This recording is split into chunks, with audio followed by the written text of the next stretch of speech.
Hafez is a pen name. You can read in the little introduction. It means essentially a accomplished reciter of the Quran. Apparently, when he was a young man, he could recite long passages by heart. Everybody needs a party trick. He was apparently quite brilliant young man, not especially well off in the world, but because of his natural talent, he rose and became quite successful in the world of politics, in the world of worldly affairs,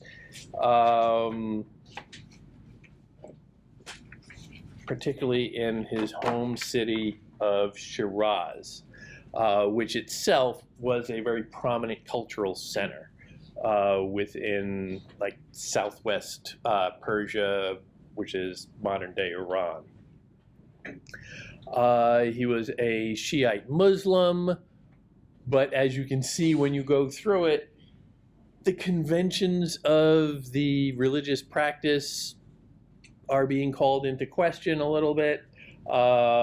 He is often associated by many with a particular practice of Sufi Islam, which is more mystical. Again, that sense of mysticism. It's never one thing or the other. It's always in a weird liminal space. Everything is uncertain, and we have to learn to deal with that.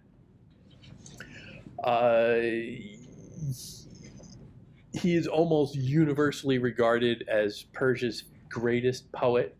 He and Rumi tend to, rough contemporaries sort of from the same era, tend to toggle back and forth in there, but he is a very significant figure. He writes primarily in a form called a ghazal, which is it's a lyric poem, relatively short, usually between like 5 and a dozen rhyming couplets. And they commonly reference love, obviously, love poetry, but also pain. Again, the two sides, same coin argument, that sense of being caught in between the ecstasy and the agony of human experience. Plant friendship's tree, the heart's desire is the fruit it bears, and uproot enmity, which brings sorrows and cares. Be friendly, easy with drunkards, good fellowship's theirs. Its pride brings the hangover, not the wine seller's wares. Talk with your friends deep in the night, and see how life fares, since when we are gone, the heavens will bring others our cares. And welcome the spring in your heart, since the world never spares to provide for us roses and songbirds whoever despairs. And love your beloved, the heavens require you to be one who bears the grief of Majnun all your life. God grant me my prayers. Your heart is so tired, you feel caught in the weary world's snares, but sip at your wine and hear in your heart the hope it declares, that Hafez will sit in the orchard by the stream that he shares with cypress slim love, God willing, in the place that is theirs. A lot more reference to drinking than you generally find in most Islamic art. I don't want to spoil it for anyone. Islam is not really big on alcohol, but explicit references to wine and a kind of libertine attitude pervade Hafez's work. Be friendly, easy with drunkards, good fellowship's theirs. That seems more than just the average, hey, go easy on him. He gets a little carried away sometimes attitude. Good fellowship's theirs. That's almost like a universal statement about drunks. Now, you can get, you can object to a lot of that, obviously, and say, well, the drunks I know are just, the guys I know, they get 2 drinks in them and they start throwing punches and they're just, they want to wreck the place. That's not good fellowship. That's just jackassery. I don't think he's really going there. Good fellowship's theirs. And making that excuse also, it's pride brings the hangover, not the wine sellers wears. Pride. You think you're so good. That's curious. Talk with your friends deep in the night and see how life fares. Since when we are gone, the heavens will bring others our cares. That idea of coming together, I think friends is significant. He's not talking about drinking alone. He's not talking about, the darker forms of alcoholism or anything like that. He's talking about coming together. Good fellowship, again, means making friends, being friendly, being warm and open to human society. And with that, achieving a certain, literal and figural elevation. The term get high applies here because you feel the levity, a word that we heard earlier, with a little bit of inebriation. You feel lightheaded, all of these little locutions that we use that all describe ascending, getting higher and higher and closer to God. Climbing up that steady ladder towards the divine realm through alcohol. Now, many religions have alcohol at the center of their practice. Christians have the wine and the cracker or whatever, communion, whatever it's called. But you find wine in a variety of faiths around the world. That sense that just a little bit of that ecstasy can bring you closer to God. Maybe not to be able to read God, because perhaps you're a little bit too out of it for that, but to feel participating in something joyous on the level of the divine.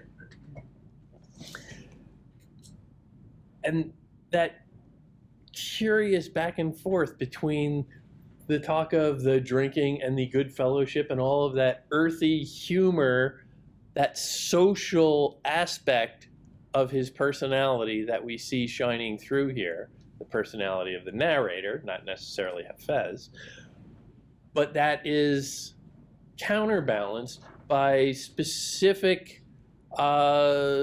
doctrinal references to the religion and the spirit.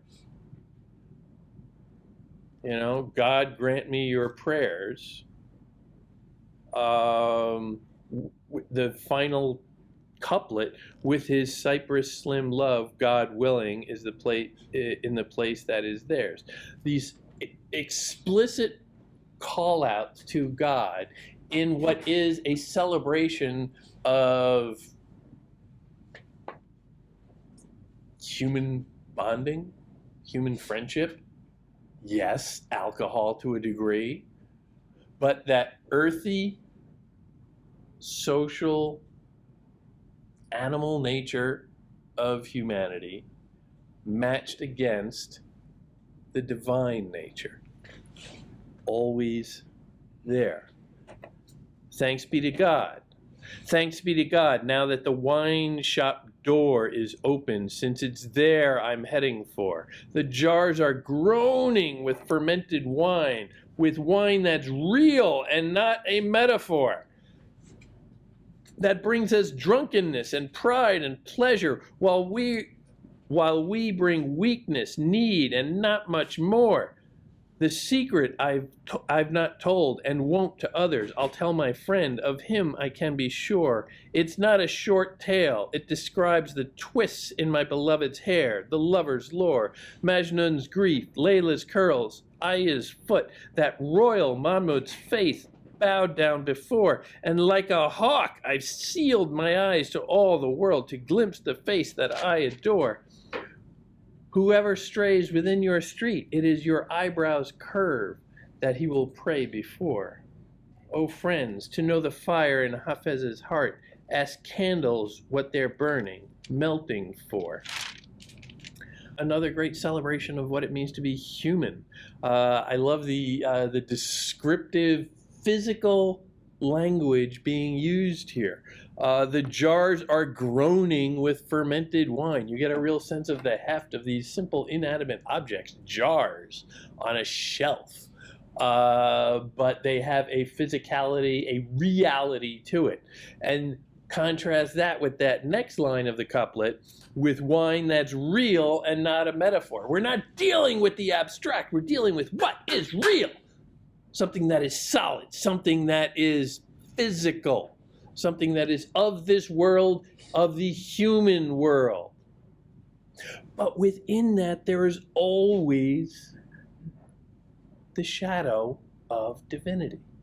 There's always another side to it. Within it, that inherent spirituality within the object that we can't necessarily access except through the object. We don't have access to God. We have access to his works here on earth. The stuff he puts in front of us is our evidence of God. This is Mysticism 101.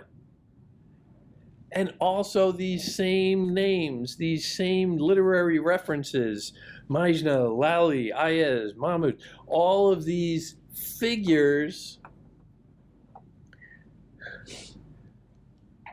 that remind you that, well, but I'm not really dealing with anything real or physical. I'm reading a poem.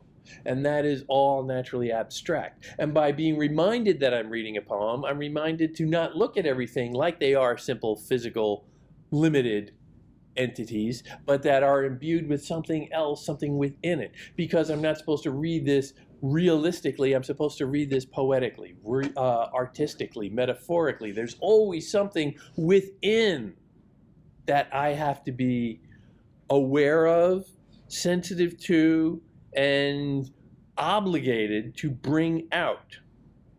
Come tell me what it is that I have gained from loving you, apart from losing all the faith I had and knowledge too. Though longing from you scatters on the wind all my life's work, still by the dust on your dear feet I have kept faith with you.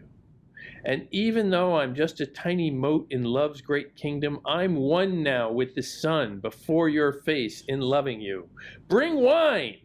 In all my life, I've never known a corner where I could sit snugly, safely, and enjoy contentment too. And if you're sensible, don't ply me with advice. Your words are wasted on me, and the reason is I'm drunk. It's true. How can I not feel hopeless shame when I am near my love? What service can I offer him? What would I say or do? Hafez is burned, but his bewitching love has yet to say, Hafez, I wounded you, and here's the balm I sent for you. It's an intimate little interaction, intimate little conflict among lovers.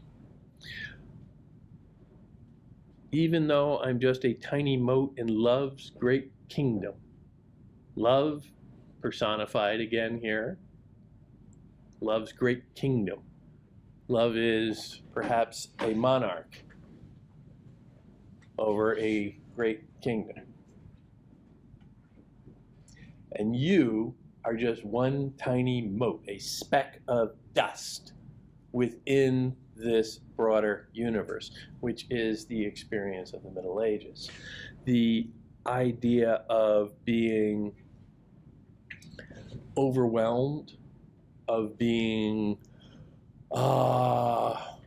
inspired, of being attracted to and terrified of the divine presence, longing but fearing.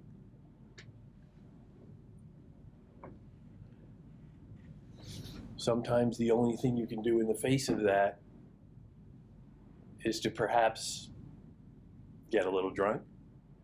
Perhaps say, I don't know what any of that means. I can't do that.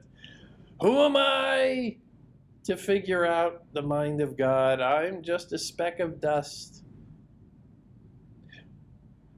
But to calm my fears, I'll have a little drink at the end of the day. Try and forget my worries. That's very human. But at the same time, it is also, like we have said, a way of lifting oneself up into a kind of divine ecstasy. You don't think particularly well when you're drinking, but you don't think particularly well when you are overexcited about anything. You become bewildered to take in the enormity of the divine world, to take in that kind of beauty, that kind of perfection, which as human beings we're both attracted to and befuddled by.